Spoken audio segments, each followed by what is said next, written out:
Selamat datang di X Undercover. Channel ini merupakan perbincangan antara Dr. Jaya dan Pak Franky yang bertujuan untuk edukasi serta menceritakan pengalaman Dr. Jaya sebagai ahli forensik dan patologi. Sekedar informasi terkait jadwal tayang X Undercover yang akan tayang setiap hari Senin, Rabu, dan Jumat. Maka dari itu, untuk mendukung channel ini agar selalu memberikan tayangan yang informatif dan edukatif, kalian bisa dukung kami dengan cara like, comment, subscribe, dan share. Dan selamat menonton! Karena dia tuh dipengaruhi hormon. Satu lagi, ingat, dia hamil gara-gara laki-laki.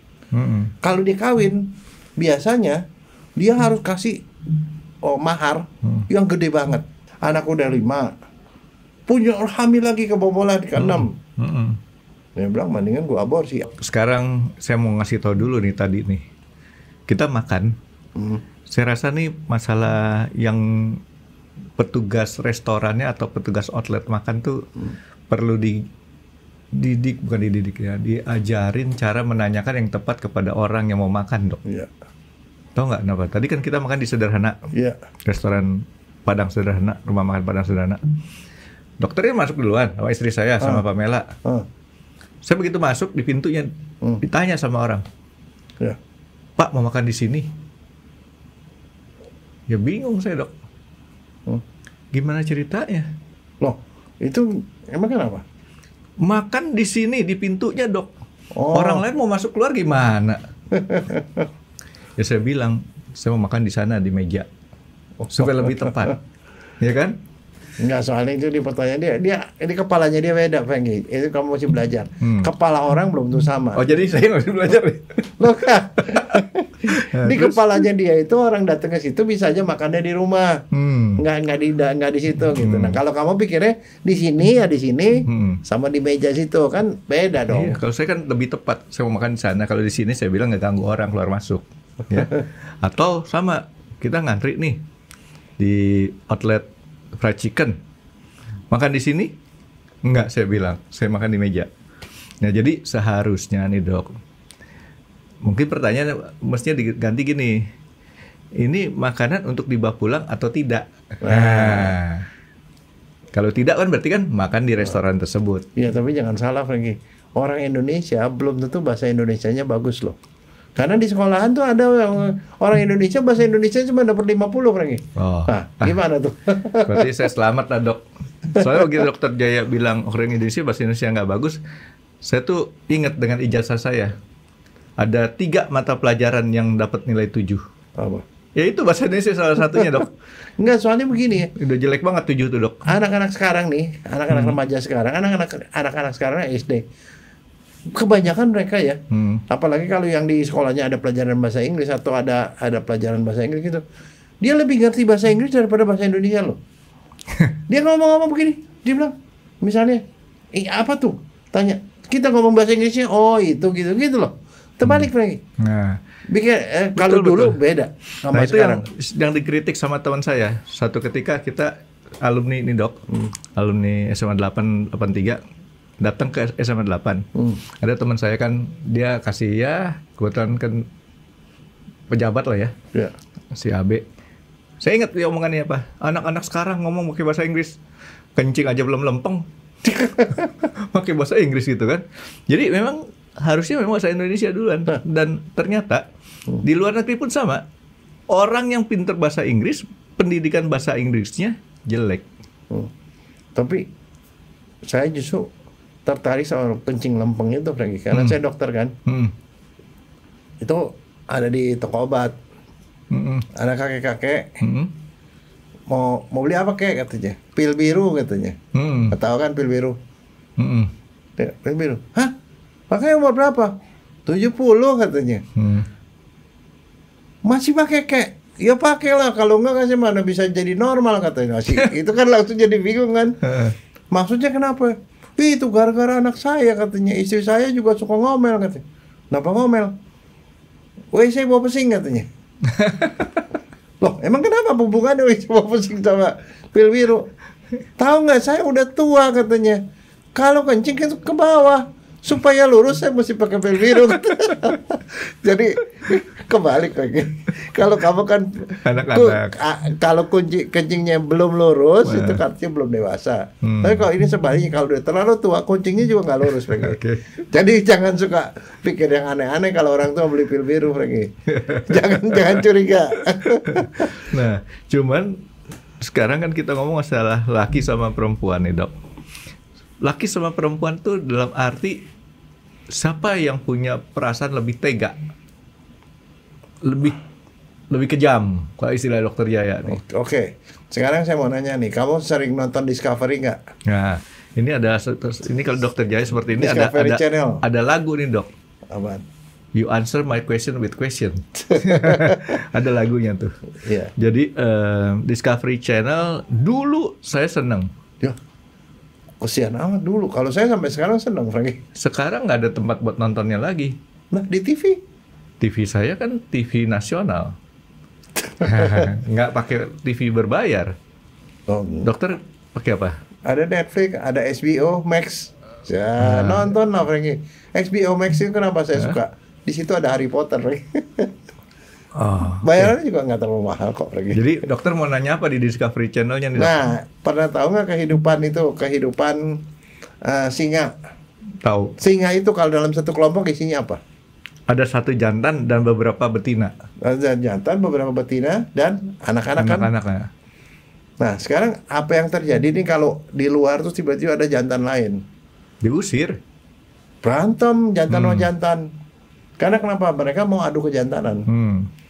Begitu dia berantem, misalnya nih si kepala pemimpin ini kan laki kan, yang tidur aja tuh, yang surainya basah panjang, kerjanya tidur aja, yang nyari makan kan mamanya kan, ibunya yang nggak pakai surai itu.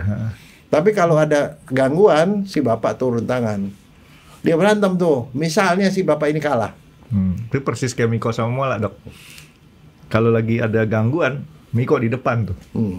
Ya terus, Dok. Ya. Bapaknya kalah. Tapi kalau sehari-hari Mola yang pasti di depan. Lebih galak kan. Ibunya lebih galak kok. Malah di depan benar karena dia minta makanan duluan. Oke, terus, Dok. Oke. Nah, kalau bapaknya ini kalah nih, singa jantannya kalah. Apa dilakukan oleh singa lawannya itu terhadap kelompok itu? Karena dia sebenarnya itu kudeta, Franky. Ya, dia menggantikan posisinya. Terus apa yang dilakukan sama si jantan? Bisa tetap di situ, pasti tetap di situ karena dia memang mengalahkan itu untuk mengambil seluruh populasi jadi itu. Jadi anak buahnya kalau yang kalahnya nih, Dok. Ya, jadi anak buahnya. Terhadap si ceweknya diapain?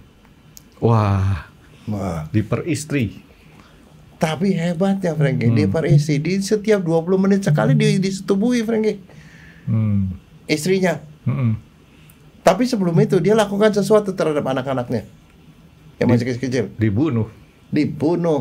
Semua anaknya dibunuh supaya apa? Ya udah tradisi, Dok. Supaya dia tidak balas dendam. Terhadap bapaknya itu kan kalau cerita silat kan selalu balas dendam. Jadi kalau misalnya kita berantem sama musuh, seluruh keluarga itu dimusnahkan. Supaya apa? Supaya tidak ada yang bisa balas dendam. Satu aja yang hidup itu balas dendam. Kalau cerita silat kan selalu motifnya kayak gitu. Plotnya. Ya, basmi sampai ke akar rumput. Ya, tapi kalau satu ketinggalan itu pasti belakangan dia pasti akan balas dendam. Walaupun dia dipelihara sama si yang ngalahin itu. Selalu gitu, itu plotnya selalu gitu, Franky. Nanti kalau saya jadi sutradara saya mau cerita yang lain, Dok. Enggak, tapi saya cuma bilang bahwa namanya pembunuhan terhadap yang kecil-kecil, bayi-bayi itu dilakukan dalam dunia binatang. Jadi kalau tadi itu untuk menjawab dan jantan ya? Iya, tadi yang kan jantan. Pertanyaan saya kan lebih ke mana yang laki-laki, jenis kelamin laki-laki atau perempuan gitu. Iya, itu pertanyaannya. Ini saya jawabin itu di binatang dulu nih. Di binatang itu juga ada kebiasaan tuh membunuh anak-anak untuk suatu tujuan tertentu. Dibunuh anaknya tujuannya supaya dia tidak ada balas dendam di belakang hari. Itu. Tapi dimakan nggak ya? Dimakan. Mati udah sampai ditinggal tapi dibunuh lah. Nah, habis begitu ibunya disetubuhi. Disetubuhi sampai 20 menit sekali lagi. Wow. Setubuh selama berhari-hari gitu loh. Nah, sampai berhasil hamil. Pokoknya akhirnya dia punya anak dia semua. Tapi itu ya kalau di dalam dunia hewan tuh namanya infantisida, Franky. Infant dibunuh. Side itu sida itu pembunuhan kan. Kita tahu namanya ada genosid kan. Genosida. Gen itu generasi. Dibunuh satu generasi. Itu infantisida, seluruh infant gitu. Di dalam dunia hewan tadi, infantisida itu dilakukan oleh laki-laki. Nah, sekarang kalau di dalam dunia manusia dilakukan oleh siapa? Itu untuk menjawab dari pertanyaan kamu, laki-laki apa perempuan yang lebih kejam? Ini maksud Dokter Jaya pembunuhan terhadap anak. Iya, anak sendiri gitu, anak kan. Nah. Tapi dan si ibunya nggak belain loh. Kalau singa tuh ibunya diem aja. Walaupun dia yang melahirkan loh. Kalau di TV, di berita-berita pembunuhan terhadap anak ada yang ngebunuhnya ibunya, ada yang ngebunuh bapaknya, terutama bapak tiri. Anaknya tapi udah gede. Ya gede, udah nih, bayi balita lah atau batita lah gitu kan. Terus kamu tahu nggak, ada manusia itu juga ternyata melakukan hal yang sama, tapi pelakunya sebagian besar ibu. Pelakunya sebagian besar ya dok ya? Ya, sebagian besar ibu. Bahkan sampai 90% lebih. Kenapa? Mungkin bapaknya nggak ada kali dok? Ada. Ke bapaknya ada. Saya mau mulai dengan cerita, Franky. Sekali waktu nih di satu rumah nih di Jakarta nih. Udah mulai dok ya? Hah? Ceritanya udah mulai? Teng. Oke, dok. Di Jakarta. Di satu rumah, tiba-tiba mampet. Got tidak jalan. Curhat nih dokter Jaya punya rumah gimana? Enggak. Saluran air tuh tidak jalan, Franky. Akhirnya dicoba dicari-cari kagak ada. Dikasih apa tuh kan, kalau mampet kan kita kasih NaOH kan. Ya, caustic soda. Caustic soda apa? Enggak mempan. Akhirnya terpaksa panggil tukang. Plumber. Wah, disodok-sodok. Sodok-sodok ketemu kantong plastik Franky. Begitu kantong plastik dibuka, ada bayi, ada ari-ari, dan tali pusatnya masih melekat. Di tempat drainase? Iya. Nah, ini baru cerita nih. Enggak, tapi itu betulan. Iya, artinya ya akhirnya kan gara-gara gitu kan orang tahu, wah ini something kan. Dilapori polisi. Polisi kirim ke RSCM. Saya ada di situ. Suruh diperiksa. Begitu diperiksa, dibuka kantong plastiknya. Ternyata si bayinya itu di dalam mulutnya tuh ada gumpalan kertas tisu memenuhi mulutnya. Begitu diotopsi kan, yang pertama kali yang mesti saya tahu adalah disumpalin mulutnya pada waktu itu anaknya masih hidup apa enggak. Ya. Maka anaknya itu saya masukin ke dalam air parunya. Parunya ngambang lagi. Artinya sudah kemasukan udara. Artinya dia sempat hidup. Kemudian disumpal sama itu. Dicari-cari tidak ada sebab mati lain. Matinya tuh karena disumpal sama itu. Nah sekarang pertanyaannya, siapa yang paling dekat untuk melakukan tindakan tersebut? Maknya dok. Maknya, karena dia baru dilahirkan kan. Polisi melakukan penyidikan. Ternyata pembantunya di situ. Pembantunya hamil. Pembantunya yang punya anak. Pembantunya itu hamil, keberojolan di kamar mandi. Dia takut, dia bungkem karena dia tidak ada suaminya, Franky. Dia bungkem, dia bungkus kantong plastik, dia buang. Betul kan, tadi saya bilang bapaknya nggak ada. Hah? Bapaknya nggak ada kan, bapaknya ada kan dia liatin. Enggak, tapi yang begituan. Sekarang pertanyaannya, itu salah satu kejadian. Kejadian itu sering apa enggak? Pembantu? Bukan. Oh. Anak dibunuh sama ibunya pada saat setelah melahirkan. Karena kondisi gitu. Kalau nonton berita sih ada aja dok, tapi masalah sering apa enggaknya nggak tahu, tapi ya ada aja beberapa kali gitu kan. Ya kan kamu ahli matematik. Matematik artinya statistik. Gini, demografi, dok. statistik. Di dalam matematik itu lebih dari satu disebut banyak. Tahu nggak? Waktu saya jadi PPDS, waktu saya sekolah forensik di UI, 1 tahun itu 50 kasus sampai 60 kasus setahun. Di Jakarta? Jakarta saja, Jabodetabek. Berarti semuanya. banyak, karena lebih dari 1. Berarti 1 minggu 1. Ya. Ya, Jakarta kan ibu kota. Ya. Boleh dong kalau disebut bahwa Dia mewakili. Ibu-ibu lebih kejam dari ibu kota, Renggi. Ibu tiri.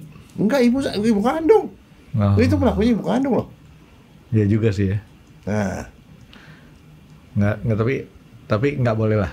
nah, enggak. Saya cuma ngomong itu kenyataan. Kan ini ngomong kalau namanya statistik kenyataan. Saya ngomong begini itu bukan gara-gara gitu. Terus begitu kan saya jadi bingung kan. Kenapa kok kan sebenarnya kalau kamu jawaban kamu dari pertanyaan kamu tadi adalah ibu itu adalah orang yang paling sayang sama anak. Dia betul. Dalam kondisi normal. Tapi ada kondisi yang tidak normal sehingga si ibu menjadi kejam seperti itu. Apa faktornya? Nah, saya mau ngasih tahu begini, Frenggi.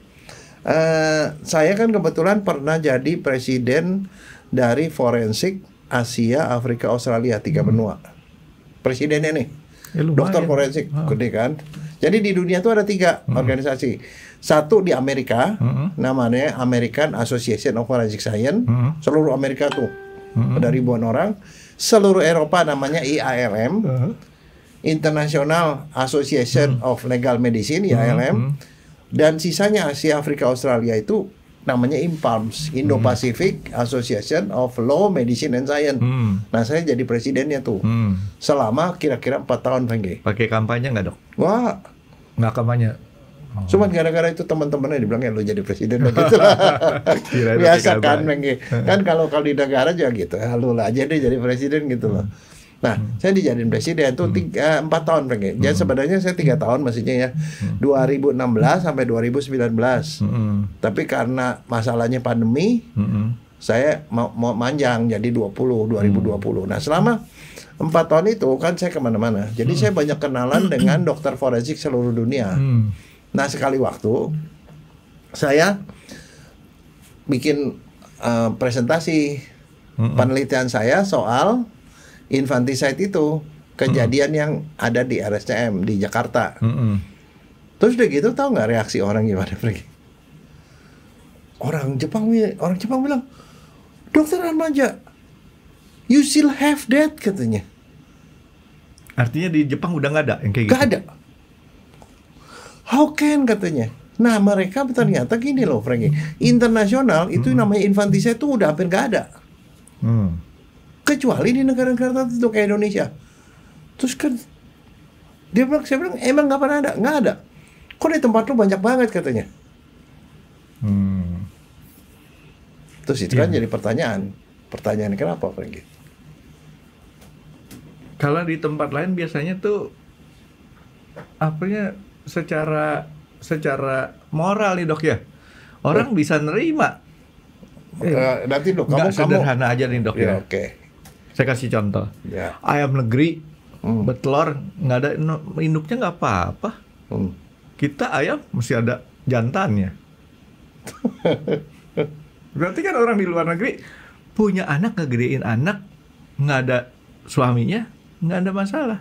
Nah, di kita aja yang kadang-kadang masih berbeda. Nah, kalau kamu ngomong begitu kan kamu berarti menuduh bahwa di Indonesia itu bukan menuduh, melihat kenyataannya, Dok. Tidak, ternyata tidak. Kan habis begitu kan jadi pertanyaan. Saya pergi ke profesor saya. Saya bilang, di dalam buku-buku forensik tuh ada namanya infantisida.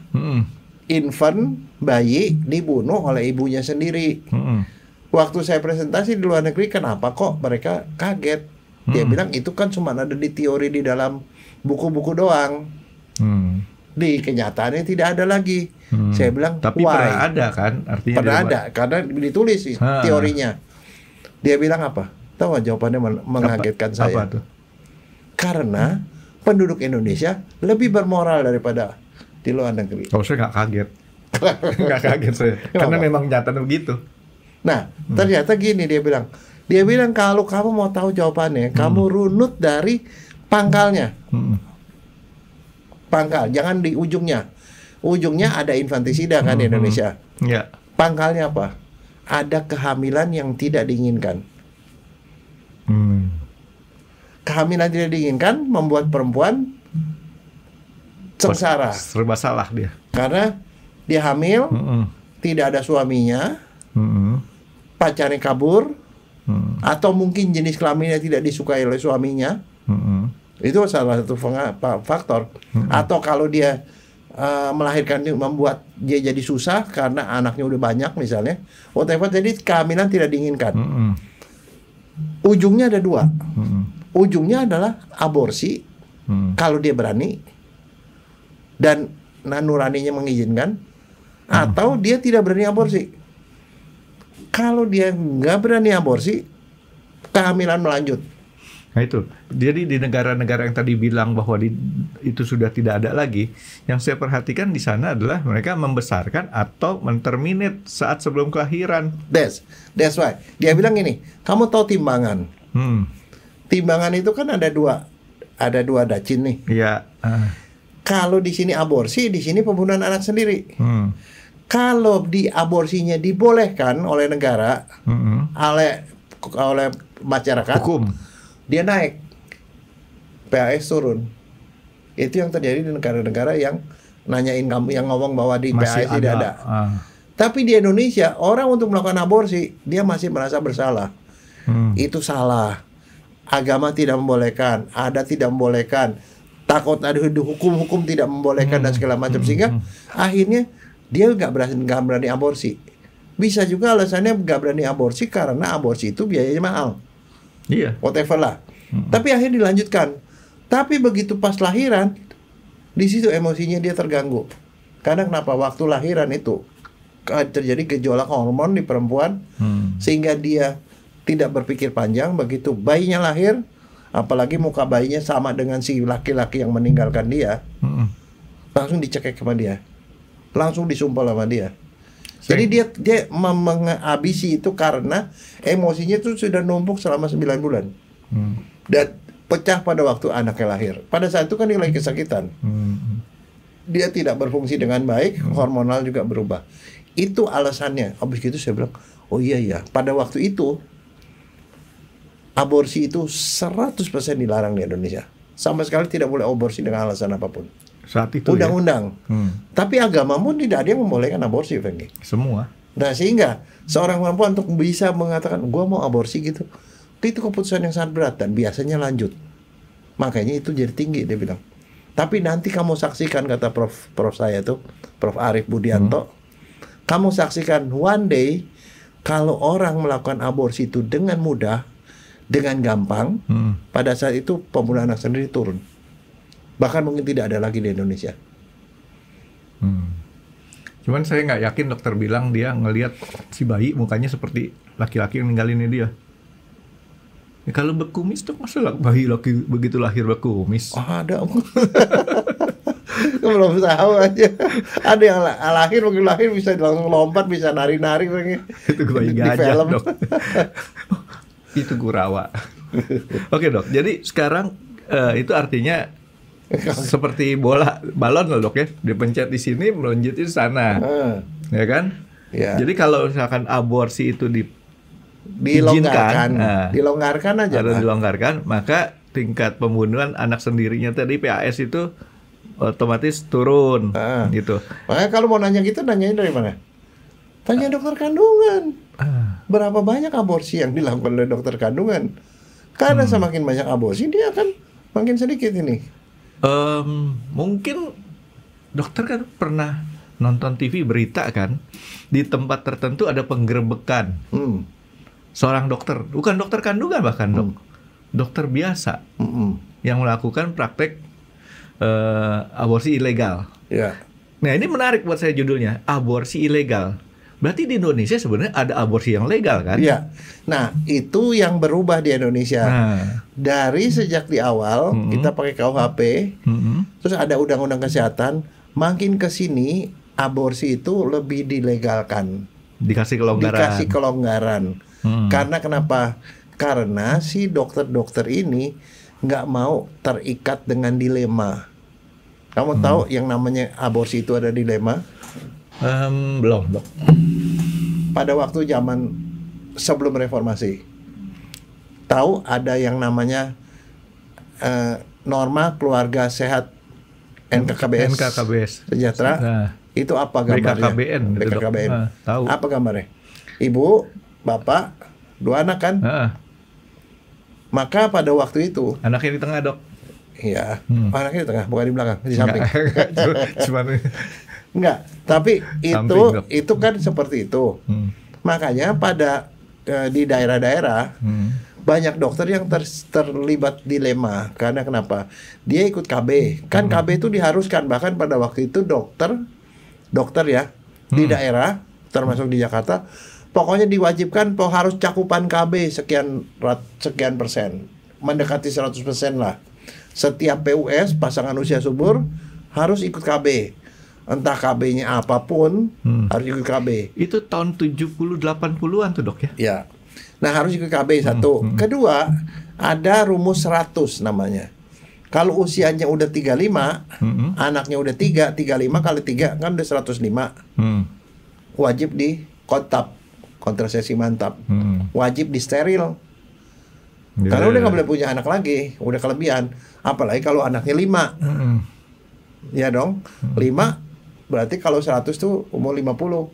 100 kan dia umurnya pokoknya 100 aja. Iya, pokoknya hasil kalinya 100 ya. 2 misalnya. 2 itu 50. Nah, jadi kalau hasil kalinya yang dihitung umur perempuan ini, Dok. Umur perempuan waktu hamil. Umur perempuan dikali jumlah anak yang ada. Kalau sudah mencapai 100 dia bilang kontrasepsi mantap, berarti di steril. Perempuannya atau lakinya. Tapi kebanyakan perempuan.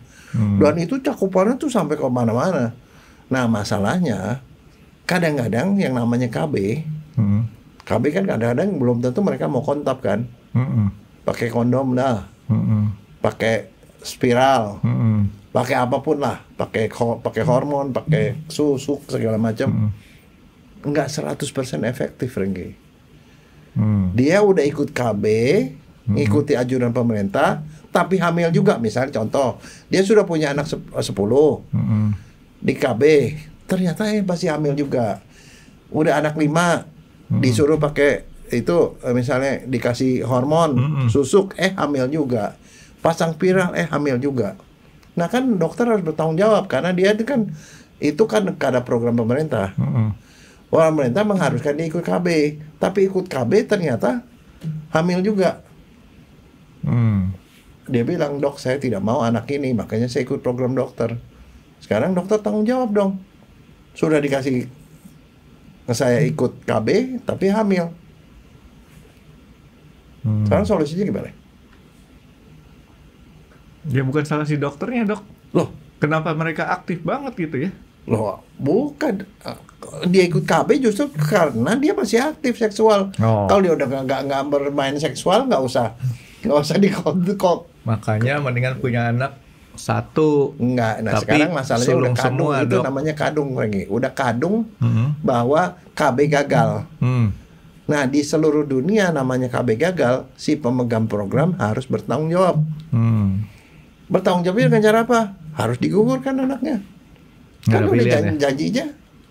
Nah, padahal undang-undang tidak membolehkan. Tidak membolehkan kan? Makanya ada masa pada waktu itu ada beberapa klinik pemerintah, nih, rumah sakit pemerintah melakukan aborsi pada kasus gagal KB dengan diizinkan oleh pemerintah dengan tutup mata. Iya. Itu solusinya. Betul. Itu pernah emang saya dengar. Nah, atas dasar itu maka di situ syaratnya apa? Ikut KB gagal begini-begini, udah diaborsi. Walaupun secara hukum sebenarnya hukum positif melarang. Tapi kalau sekarang dokter bilang undang-undangnya sih bikin begitu kan kita jadi susah. Kalau ada orang sentimen sama dokter kan dokternya bisa dipenjara gara-gara dia melakukan aborsi. Padahal aborsi itu kan salahnya dia, itu karena konsekuensi program. Nah kemudian adalah beberapa klinik yang melakukan aborsi untuk gagal KB. Itu ceritanya seperti itu, Frank. Dan itu legal. Dilegalkan karena ada perjanjian antara polisi, jaksa bahwa kasus begitu nggak boleh dihukum.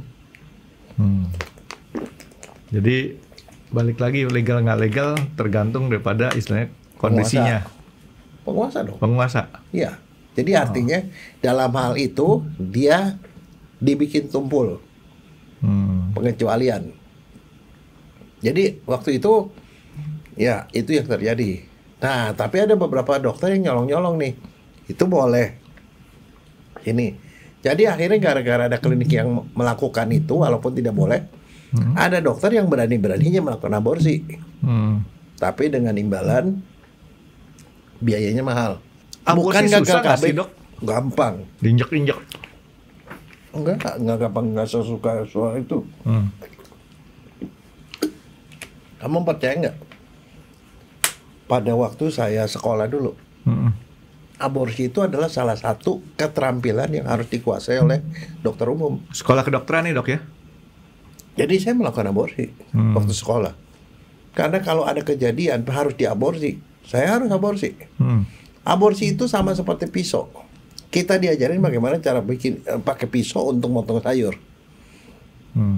Bahwa keterampilan itu saya pakai nanti untuk membunuh orang, itu lain cerita. Tapi saya diajari bagaimana pakai pisau untuk tujuan baik. Nah, itulah yang kemudian dipakai oleh beberapa dokter. Dia melakukan aborsi untuk yang non gagal KB. Orang hubungan seks bebas, hamil, dia aborsi. Itu kalau pasti ke klinik itu pasti nggak diterima. Nah, sama dokter ini karena dia punya keterampilan, dia melakukan. Itulah yang kemudian melahirkan namanya aborsi ilegal. Aborsi legal adalah aborsi untuk KB, walaupun tidak tertulis di dalam hukum. Jadi saat kondisi kemarin waktu ada kondisi dilonggarin, PAS-nya menurun, Dok. Harusnya Menurun. Dan sekarang jarang PAS, tapi masih ada 1-2. Kenapa? Karena pada kenyataannya, kalau dia mau melakukan aborsi yang aman adalah aborsi oleh dokter kebidanan. Karena mereka tahu caranya. Mereka tahu bagaimana caranya supaya resikonya sekecil mungkin. Tapi kadang-kadang di dalam kenyataan, yang melakukan aborsi itu banyak yang melakukan orang yang kurang kompeten. Kadang-kadang dokter umum, dokter yang tidak terampil, bidan, perawat, bahkan awam. itu yang tadi saya bilang, Dukun-dukun paraji itu ada yang melakukan aborsi. injek-injek gitu kan. Ya, whatever lah. Tapi maksudnya itulah yang. Jadi kalau dia mau yang aman, harus ke dokter kandungan. Nah, dokter kandungan tuh punya persyaratan. Ada hal-hal tertentu. Kalau ini gua nggak bisa karena melanggar hukum, dia nggak mau. Itulah. Tapi kalau ke dokter kandungan aman. Tapi mahal. Ya jelas mahal dong. Karena harus ke rumah sakit dan segala macam. Mahal. Karena mahal, kadang-kadang ada orang yang dia nggak mau sama kehamilan ini. Jadi ujungnya adalah, pangkalnya adalah tidak mau kehamilan ini. Nah, kemudian dia mau ke kebidanan mahal, kadang-kadang dia diemin. Pelahiran, dibunuh setelah lahir. Itu masih kejadian sampai sekarang karena kondisi itu kan nggak semua orang punya uang. Kamu tahu, tanya aja deh kalau sekarang melahirkan atau aborsi di dokter spesialis berapa duit? Nanya kemana, Dok? Nanya ke dokternya lah, Oh. atau ke pasien yang melakukan. Ntar saya tanya sama di internet aja, Dok. Nanya di internet aja lebih tahu kali, Dok. Tanyanya yang legal dong. Yang legal, yang ilegal pasti lebih mahal. soalnya Enggak, tapi maksudnya saya gini, dibilang PAS sama sekali nggak ada, masih ada. Masih ada. Bagaimana cara dia melakukannya?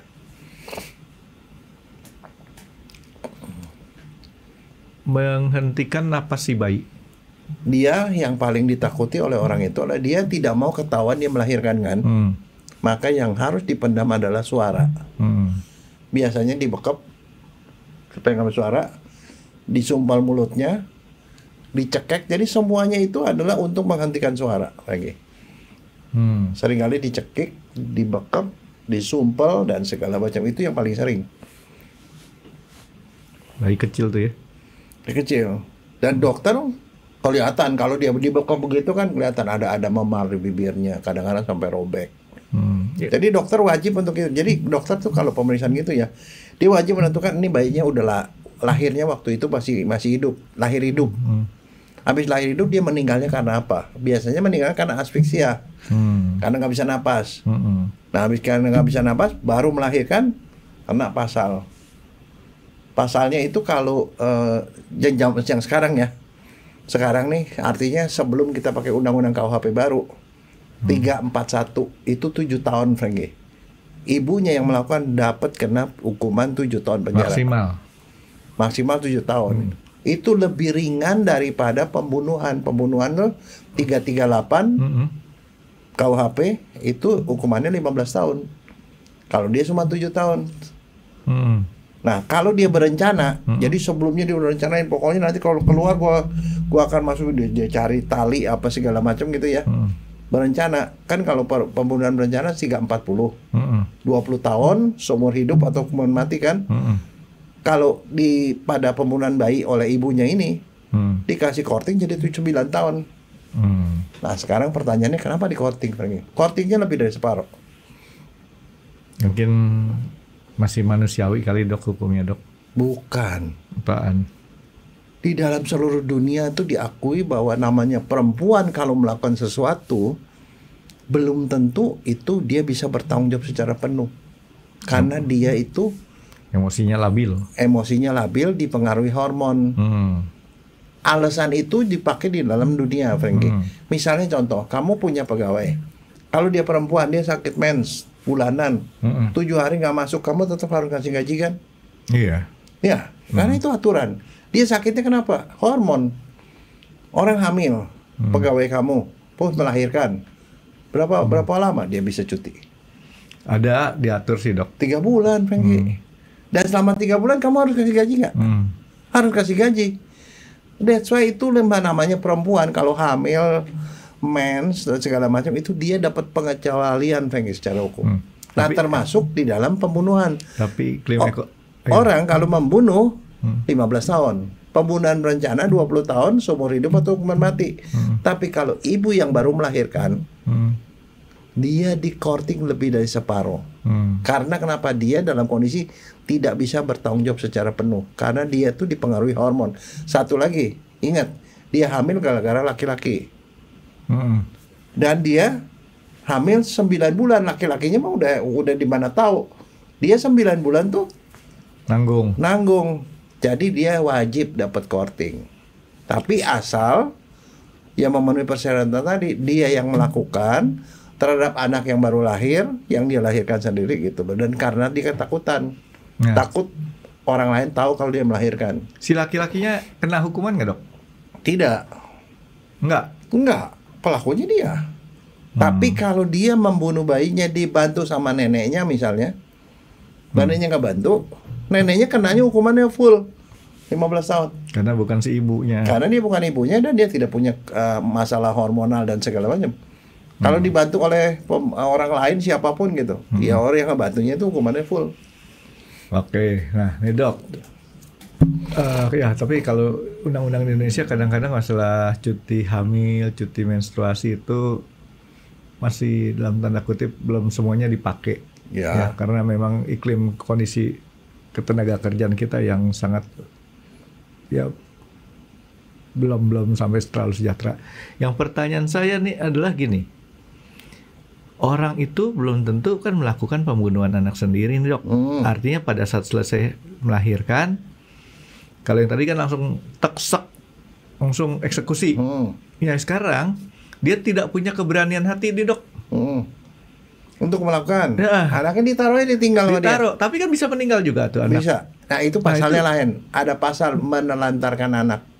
Nah pasalnya lebih ringan jauh. Walaupun kondisi itu hasil akhirnya sama meninggal nih dok. Iya. Jadi di sini tuh kan namanya pembunuhan tuh harus ada aksi dari si ibu dan aksi itu menyebabkan dia meninggal. That's why anak itu harus diotopsi. Jadi kalau yang tadi yang pertanyaan saya adalah pasal menelantarkan anak. Iya. Termasuk kalau nanti taruh anaknya tuh di pasar. Dengan di pasar atau di rumah orang di depan, maksudnya supaya diambil gitu loh. Ternyata mati, meninggal karena kurang minum. Walaupun misalnya. masih hidup juga tetap aja ada pasal melantar anak dianya kan? Melantar anak ada pasalnya, melantar anak sampai meninggal ada pasalnya. Lain lagi ceritanya. Gitu. Jadi kalau yang pembunuhan anak sendiri ini 341 dan 342. 341 yang pembunuhan anak sendiri, 342 membunuh itu yang berencana. Itu yang berencana itu 9 tahun, Bang G. 9 tahun. Jadi dari 20 tahun diturunin jadi 9 tahun. Ini jadi 15 tahun jadi 7 tahun. Korting ya. Itu kayak kita beli donat ya dok ya. Hah? Iya. Coba dokter beli donat. Saya kalau mau makan di Gendi kan beli donat di sampingnya tuh supaya bisa dapat parkir. Beli 5 dapat 1. Nih beli 6, beli 9 dapat 3 gitu kan. Nah, itu artinya kan ada courting di situ. Nah, Dok, sekarang tadi dokter bilang kan si ibu ini ada gejolak hormonal, Dok ya, pada saat melahirkan itu, Dok ya. Nah, sekarang gejolak hormon itu bisa mengakibatkan orang tuh bisa sampai tega kayak gitu, Dok ya. Nah, iya. Jadi gini, sebenarnya seorang perempuan normalnya, kita ngomong normal nih. Kalau dia lahiran anak, dia normalnya dia sayang sama anaknya. Kalau sayang sama anaknya, apa yang dilakukan? Anaknya kan lahir dengan berdarah-darah. Pasti darahnya dilapin dong. Dia dibiarin nangis dong. Tali pusatnya dipotong dong. Nggak mungkin tali pusat nggak dipotong. Tali pusat dipotong, dibersihin badannya, dimandiin, dipakein baju, dikasih susu. Jadi itu kalau dilakukan sama si ibu, menunjukkan si ibunya orang normal.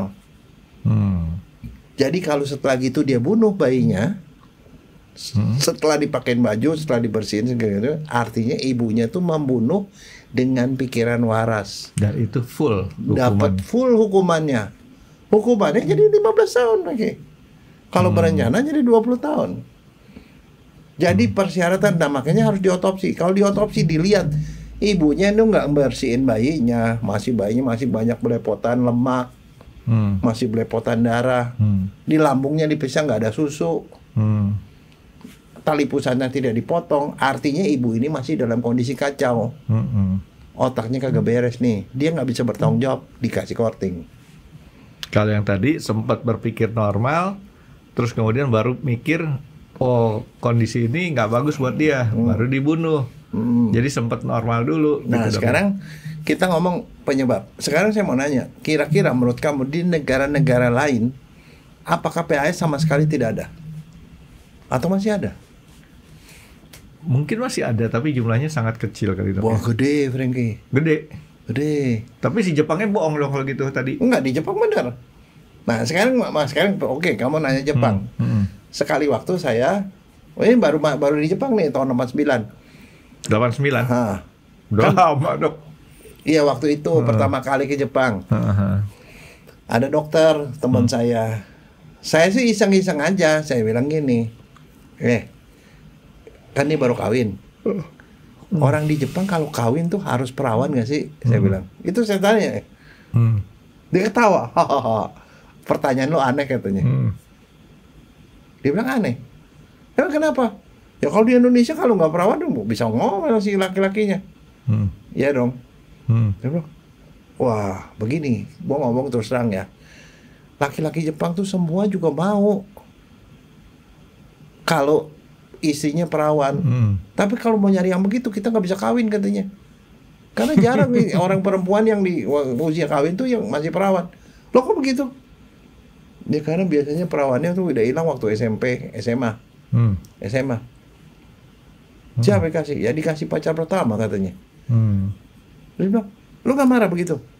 Lah gak marah, gue juga dapat katanya.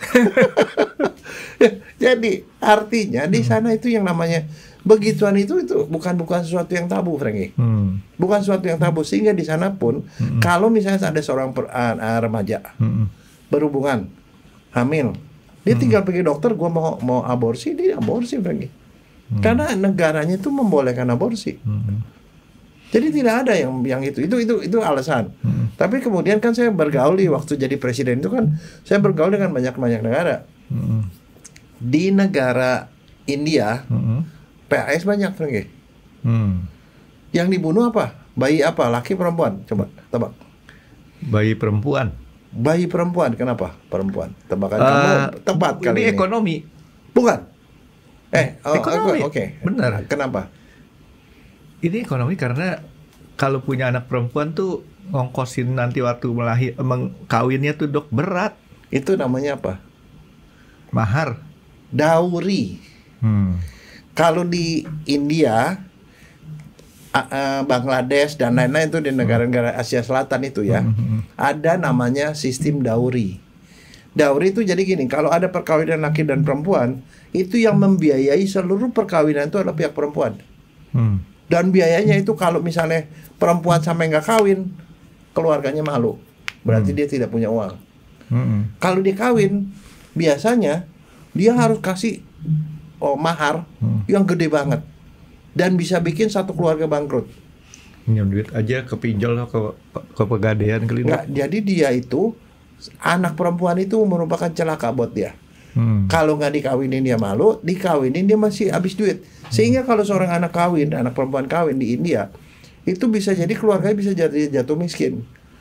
Makanya di India kalau misalnya lahiran nih, anaknya perempuan langsung dieksekusi sama dia, karena dia bisa bikin sengsara selalu itu. Dan dowry itu udah coba dihapus sampai sekarang, walaupun sebagian besar sudah tidak ada, tetapi tetap masih ada pada banyak daerah. Saya dengar di Cina juga sama, Dok. Nah, kalau Cina lain. Kalau Cina itu bukan soal mas kawin, tetapi nama keluarga. Di Cina itu urusannya adalah masalah dia kebijakan anak satu. Satu keluarga, karena penduduknya udah begitu banyak, kalau 2 orang pasangan suami istri punya 2 anak, itu berarti penduduknya stabil tuh. Iya dong. Tapi kalau jumlah anaknya 1, penduduk berkurang, mengurangi beban negara. Makanya dia ada kebijakan anak 1. Dulu, sekarang saya tidak tahu. Sekarang udah longgar lagi, Dok. Oke. Pada waktu sama gitu. Terus jadi bagaimana caranya mereka menghindari itu? Itu punya anak 1 doang. Bukan, salah. Waktu saya sekolah di Jepang, banyak orang Cina yang pada sekolah di Jepang lagi. Kebijakan itu tidak berlaku di luar Cina. Jadi dia pergi ke Jepang, saya nanya sama mereka, udah ngapain pada sekolah di sini? Sekolahnya suami istri lagi. Ya kalau di sini gue punya anak 2 atau 3, dia bilang nggak apa-apa, dia bilang. Karena dia udah bebas dari negaranya. Jadi di bawah sana nggak ada masalah. Tapi saya bilang, apa akibatnya kalau kamu terjadi di negara kamu? Jadi suami istri kalau punya anak 1 itu nggak ada masalah. Begitu punya anak 2, yang terjadi adalah dia dapat sanksi oleh negara. Suaminya dikirim kemana, istrinya dikirim kemana, dan segala fasilitas itu hilang. Jadi dia sekeluarga bisa sengsara itu gara-gara kelahiran anak kedua. Dan satu masalahnya di Cina sana mereka paternalistik. Marga turunan itu lewat garis laki. Jadi kalau bapaknya marganya A, dia mau punya anak laki-laki supaya turunannya nggak habis. Si A punya anak laki-laki A. Begitu lahiran perempuan dibunuh sama dia. Tapi alasan pembunuhan si perempuan itu bukannya apa? Supaya garis keturunan keluarganya tidak habis. Jadi sama, itu masih ada. Sampai kapan? Jadi itu masalah gituan ya. Jadi 2 hal tadi. Satu masalah soal mas kawin, beban hidup kalau dia anak perempuan. Yang kedua itu soal gitu. Nah sekarang masalahnya balik ke Indonesia. Apa alasannya di Indonesia? Selain tadi masalah aborsi dilarang. Moral. Aborsi dilarang, agama melarang, segala macam itu satu. Apalagi? Ekonomi juga. Ekonomi pengaruh di Indonesia. Jadi kalau anaknya dia anak udah 5, punya hamil lagi kebobolan ke 6, dia bilang mendingan gua aborsi. Aborsi kagak berani, pembunuhan anak sendiri. Itu ekonomi. Anak kebanyakan. Apalagi selingkuh, Frankie. Saya berapa kali kejadian nih, ada suami istri gitu, istrinya selingkuh. Istrinya tuh takut, Frankie, kalau anaknya itu kemudian akan membongkar selingkuhannya. Karena yang dia takutin apa? Dia nggak takut hamil, karena kan hamil kan suaminya tahu dia masih berhubungan. Tapi kalau anaknya lahir dan kemudian diperiksa golongan darahnya kan nggak cocok sama suaminya. Makanya cari selingkuhan yang golongan darahnya sama-sama suaminya, Dok. Iya, itu bagus, kan? Smart solution. Tapi masalahnya kan selingkuhan kan nggak boleh dipilih, kan soal perasaan, Frankie. Oke. Jadi kalau kejadian seperti itu selingkuh itu salah satu. Dan satu lagi jangan lupa, Indonesia menganut sisi matrilineal dan patrilineal. Saya pernah dapetin satu kasus di Jakarta. Dia punya anak, ini suku yang patrilineal nih di Indonesia. Oh tahu ya, patrilineal ada, yang matrilineal juga ada. Jadi garis keturunan marganya itu turun dari laki-laki. Dia udah punya anak, suami istri nih, udah punya anak 2, perempuan semua. Selama belum dapat laki-laki, dia nggak mau berhenti nih si laki-laki. Pokoknya gue mau punya anak laki-laki. Sampai waktu ke dokter itu kan bisa periksa USG kan, setelah 7 bulan kan, laki apa perempuan. Dokter bilang periksa USG. Nggak usah, saya nggak berani ngadepi kenyataan bahwa nanti anaknya perempuan. Karena kenapa? Si lakinya udah bilang, nih ya gue kasih tahu lu ya, kalau sampai anaknya perempuan lagi, gue ceraiin lo. Itu kenyataannya. Stres dong. Anaknya ini dia sayang yang anak 2 perempuan ini, tapi lakinya mau perempuan, mau laki-laki. Dia bilang, ini udah kebanyakan perempuan nih. Gue mau lo hamil, gue ada masalah asal itu laki. Tapi kalau sampai perempuan, gue ceraiin lo. Nah sekarang yang stres siapa? Ibunya dong, sama neneknya. Neneknya jadi ibunya si ibu ini. Jadi waktu dokternya mau periksa jenis kelamin, nggak mau di USG. Nah akhirnya melahirkan, diam-diam nih, nggak jadi, dia menghindar dari suaminya. Begitu keluar anaknya perempuan, dieksekusi Franky. Kasusnya kemudian terungkap, dia bilang itu alasannya. Nah, kita mau ngomong apa? Si suaminya kena hukum gitu? Apa? Enggak lah. Nah itu solusi. Lo soal sama misalnya contoh, kamu diancam, kamu bunuh dia, kamu nggak mau melakukan, ya ngancam nggak bisa. Kalau kamu melakukan yang ini kena. Tapi kalau kamu nggak melakukan, kan tetap aja salahnya di kamu. Nah dok, menurut dokter Jaya, kalau diancam seperti itu, solusi gimana bagusnya dok? Si perempuan itu diancam kayak gitu. Ini saya mau ajarin nih dok. Dia ajarin aja, nggak mau kasih solusi lah. Kalau saya jadi perempuan kayak gitu dok, saya minta cerai saat itu juga. Terus siapa yang biayain? Karena masalahnya gini, ini masalah. Ya kan? Masalah di Indonesia adalah banyak perempuan yang tidak dependen, sangat dependen sama suaminya. Itu loh masalahnya. Nggak apa-apa. That's why. Kamu ngomong nggak apa-apa. Emangnya kamu ngurusin 2 anak, sekolahnya, makannya segala macam, bapaknya juga nggak sanggup biayain. Cari bapak baru.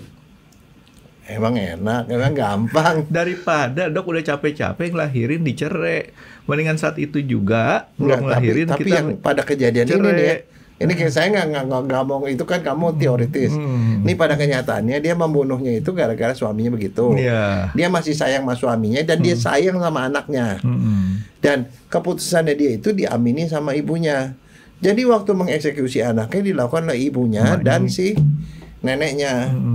Neneknya kena 15 tahun, ibunya kena 7 tahun. Tapi nggak bisa alasan dia ngomong alasan apapun, tetapi tetap dia eksekutornya kan. Saya jadi pengen tahu tuh dok, si suaminya ceraiin dia nggak? Ya, saya bukan nulis sinetron, saya cuma nangani kasusnya. Tapi begitu ceritanya kayak gitu. Iya, agak emosi. Soalnya kalau saya jadi ceweknya dok, saya akan minta cerai saat itu juga. Nggak segampang itu, Franky. Dia pasti cinta soalnya sama suaminya. Nggak ada kekurangan suaminya. Dan dia tuh kalau dia cerai, dia nggak bisa hidup, Franky. Nggak bisa hidup dan anaknya juga nggak bisa makan. Itu loh masalahnya. Dependensi itu. That's why selalu saya ngomong sama anak-anak saya ke siapapun ya. Jadi perempuan walaupun sudah kawin tetap harus mandiri.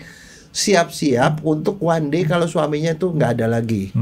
Karena kenapa? Ibu itu memang sudah oleh alam itu sudah diberikan umur lebih panjang oleh alam supaya dia bisa ngurusin anak.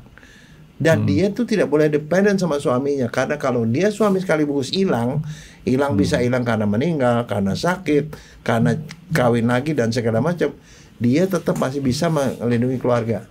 Tapi kenyataannya tidak segampang itu. Banyak orang kawin isinya nggak boleh kerja lagi. Jadi one day kalau dia lepas dari suaminya, habis sekeluarga, Franky. Dan itulah yang dipikirkan oleh ibunya. Karena ibunya juga nggak punya kesanggupan untuk itu. Kamu ngomong bisa cari laki lain. Sekarang saya mau nanya, ada berapa banyak laki lain yang mau menjadi bapak baru dengan 2 bonus seperti itu? Nggak gampang, Franky. Dokter sering aja lihat di TikTok, dok. Di TikTok tuh banyak yang kayak gitu. Saya janda 1 anak, saya janda 2 anak. Kalau TikTok nggak laku juga kita iklanin di Tokopedia. Nah, tergantung usia, Franky. Usia jangan lupa, Franky. Kalau janda 1 anak, 2 anak, usia masih 20, is oke lah. Tapi kalau saya punya pemikiran masalah hidup tuh Tuhan udah ngatur. Iya. Jadi artinya nggak usah terlalu takut sama laki-laki yang kayak gitulah. Sok banget saya ngomongin tapi. Enggak, tapi bahwa itu kan juga sebenarnya irasionalitas seperti itu. Nah sekarang kita ngomongnya, sekarang pertanyaannya, laki-lakinya itu egois kalau menurut saya. Pasti, makanya Kenapa? saya bilang. Kenapa? Jangan pasti aja. Apa sebabnya kamu bilang egois? Sekarang sahamnya 50-50 dong. Enggak, salah. Salah 100%. Itu yang saya bilang dia egois. Iya, jadi sahamnya gimana? 100% laki. Nah, apalagi kalau 100% laki. Nah sekarang gini, ini kita kan belajar biologi nih. Perempuan itu telurnya X, Iya. 22 plus X. Laki-laki punya 2 sperma, 22 plus X dan 22 plus Y. Kalau X 22 plus X itu bertemu dengan telur, jadi XX jadi perempuan. Kalau yang spermanya Y ketemu sama si perempuan yang X, jadinya laki-laki. Sekarang pertanyaannya, laki-laki perempuan yang nentuin siapa? Ya dianya. Ya laki-laki. Kalau dia yang bikin ini jadi laki jadi perempuan, kenapa dia nyalain si perempuan? Itu namanya egois, kan? Iya. Jadi bukannya 50%. DNA dikasih 50%, tapi laki perempuan yang nentuin laki. Jadi makanya kalau laki-laki seperti itu, dia kawin sama perempuan apapun, kalau misalnya dia kebanyakan sperma X semua, 10 perempuan juga dikawinin jadi X semua, mereka jadi perempuan semua. Mungkin tuh alasan aja mau punya bini lagi kali dok ya. Loh enggak, tapi dia nggak masuk di akal. Karena orang banyak yang berpikir salah. Dia pikir laki perempuan tuh gara-gara kombinasi 2 orang. Tidak. Laki perempuan 100% laki-laki yang menentukan. Ini statement dokter Jah bagus nih, dipakai sama ibu-ibu yang nanti mau punya anak. Kasih gua kromosomnya Y dong, jangan kasih kromosom X gitu kan dok ya. Nah, ada caranya, Franky. Mau tahu nggak? Terusin aja dok. Nggak mau tahu nggak? Kalau saya kan nggak mau tahu, karena kan saya laki-laki dan gini, saya nggak ada kamu niat bisa punya anak contoh, lagi. kamu nih rencana nih kamu kawin nih. Saya mau anak saya laki.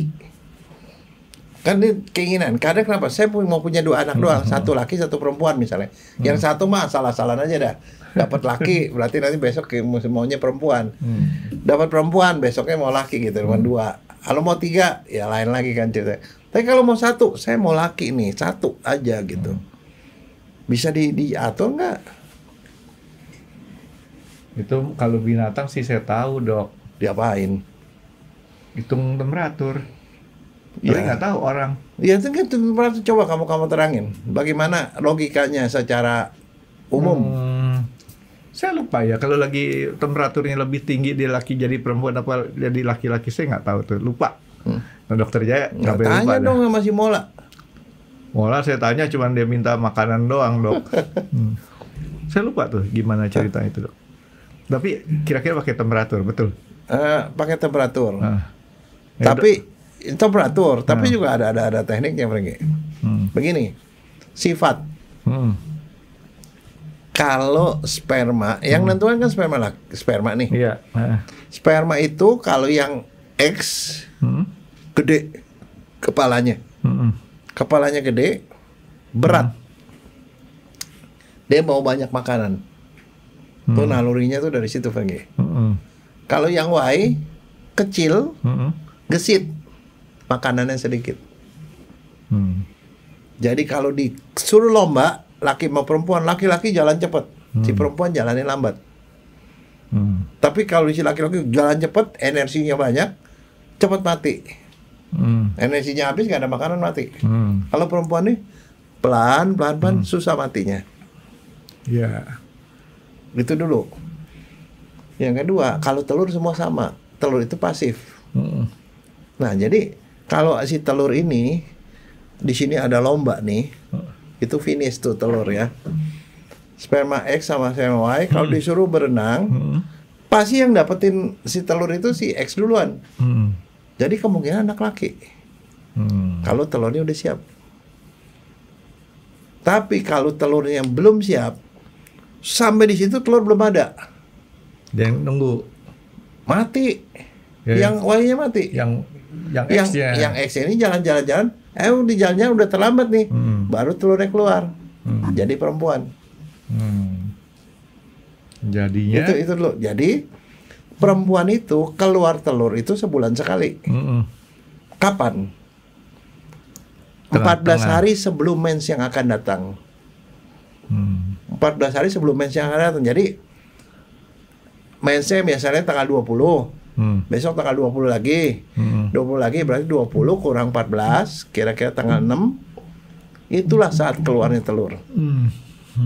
Jadi kalau dia berhubungan pada saat keluarnya telur itu saat ovulasi namanya. Pada saat telur keluar, jadinya laki. Karena penomba itu yang menang laki pasti.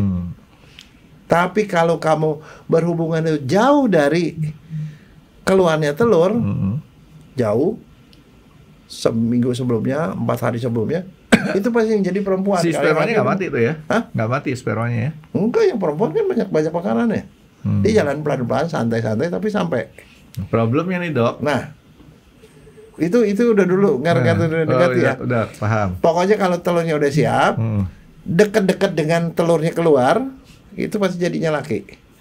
Kalau jauh dari tempat keluarnya telur, nah sekarang masalahnya bagaimana tahu itu telur lagi keluar? Nah ini problemnya nih dok, saya kasih tahu dok. Kan pengen punya anak laki-laki. Si suami nanya ke istrinya, mens kapan? Aduh gue lupa ya, gue gak catat. Tiap kali begitu. Nah, jadi itu nggak beres tuh. Lakinya yang salah. Jadi laki-laki tuh mesti tahu. Oh gitu. Istri boleh nggak tahu, tapi lagi merah. Jadi suaminya punya kalender sendiri merah. Dia tahu deh setiap. Loh, lah istri cuma satu, masa kagak rajin sih? Kan ini ceritanya program. Kalau kamu nggak pakai program sih, asal-asalan mau laki mau perempuan nggak ada masalah. Iya. Ini kan mau program. Jadi kalau ada perempuan yang mundur terus, misalnya 10, 12, 14 gitu, atau dia maju terus 10, 8, 6 kan sebenarnya tetap bisa diperkirakan. Ya. Jadi artinya dia mesti menghitung siklusnya si perempuan. Kalau begitu dia udah tahu dia akan datang sekian, kurangi 14 hari. Pada saat itu berhubungan jadinya laki. Kalau jauh dari itu jadinya perempuan. Jadi jangan setiap hari diserang. Itu satu. Cara hitung-hitungan. Ya ntar kita coba. Tapi secara lab bisa, Franky. Cara lab gimana? Bayi tabung? Bukan. Dipisahin X sama Y-nya. Jadi nih orang nih disuruh, si laki-lakinya disuruh masturbasi. Terus dikasih larutan. Larutan namanya seperti kayak gradien. Jadi BJ-nya beda. BJ-nya beda gitu. Ada berapa lapis itu. Ditaruh sperma di atas. Yang laki-laki akan turun. Yang di bawah laki, yang perempuan di atas.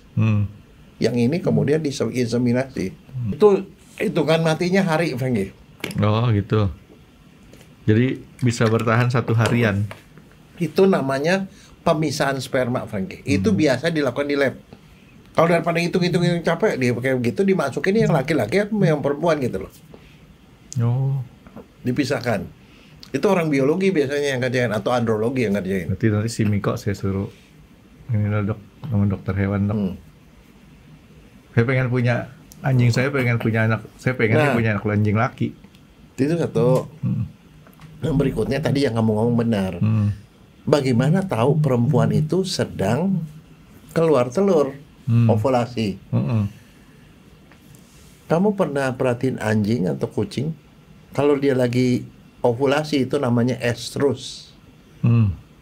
Dia tuh lebih galak gitu-gitu. Pokoknya perilakunya berubah pada waktu itu.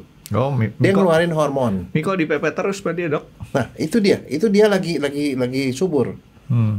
Nah jadi kalau lagi begitu, itu bersetubuh, itu jadinya laki pergi.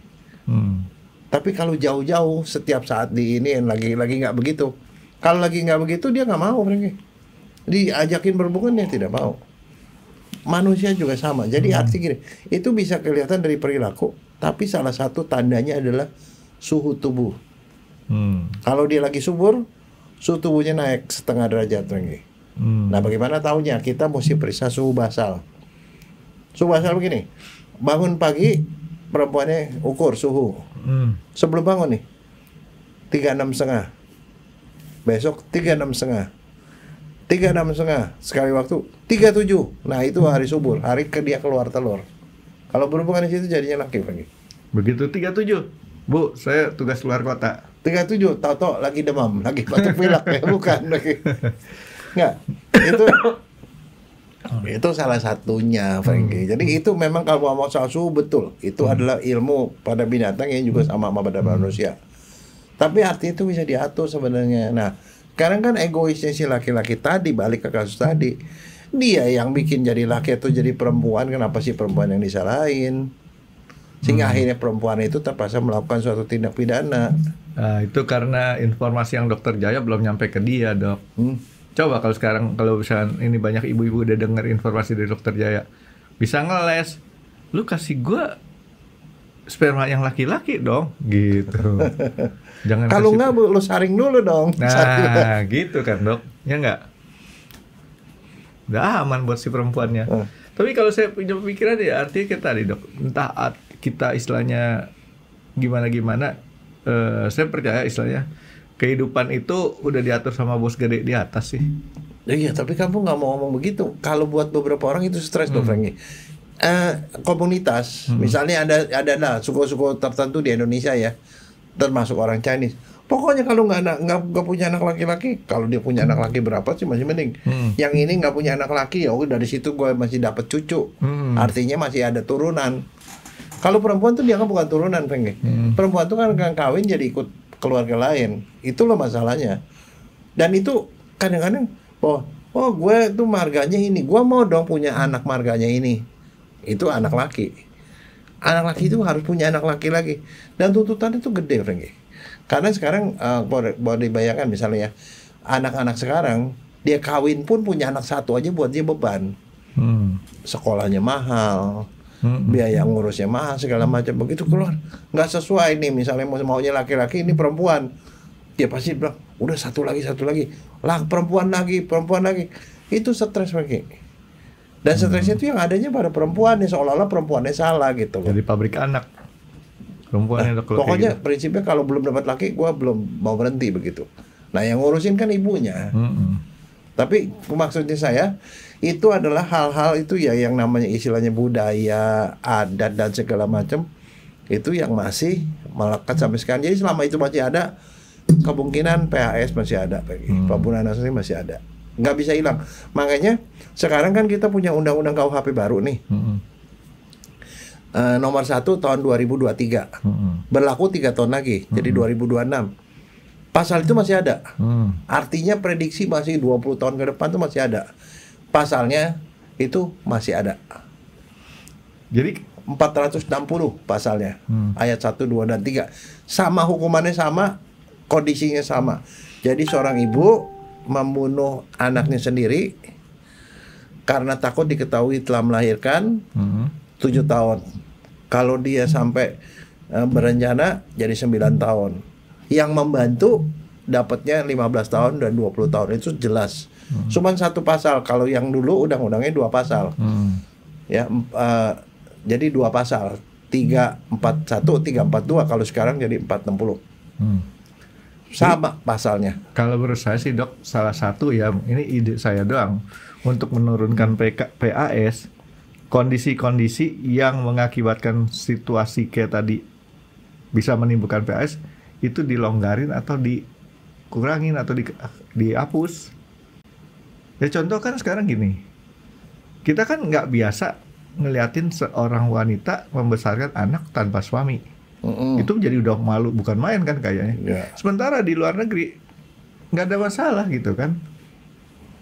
Iya. Ya artinya ini di luar pada agama nih, Dok ya. Ya enggak, itu kan namanya norma. Iya. Norma. Makanya saya bilang itu kondisi-kondisi seperti itu, tapi bukan berarti untuk kemudian itu jadi pembenaran gitu. Kalau saya nggak dari situ, Frankie. Kalau saya mulai dari lebih pangkal. Tapi tadi lupa kamu pangkalnya apa? Kehamilan yang tidak diinginkan. Itu pangkalnya. Jadi no seks bebas. Itu salah satu penyebab. No selingkuh. Itu awalnya, Frankie. Dan anak laki dan perempuan ini perubahan konsep nih di kepala nih. Sama saja. Bukan laki-laki lebih unggul, ala perempuan lebih unggul. Ya walaupun tuh ngelawannya susah, itu soalnya adat. Ya, orang Minang lebih suka nama anak perempuan. Kalau orang Batak atau Chinese itu lebih senang anak laki. Tapi itu adalah adat. Tapi mestinya sih konsep itu sedikit banyak harus dirubah bahwa laki perempuan sama saja. Karena saya sendiri pribadi, saya punya anak laki, saya punya anak perempuan. Buat saya, ya sama aja. Anak laki-laki sama anak perempuan. Karena kalau kenyataannya sih dalam masyarakat ya, kalau kita udah tua, yang ngurusin kita lebih banyak anak perempuan daripada anak laki-laki. Jadi nggak pada tempatnya lagi kita tuh mengistimewakan anak laki-laki atau anak perempuan.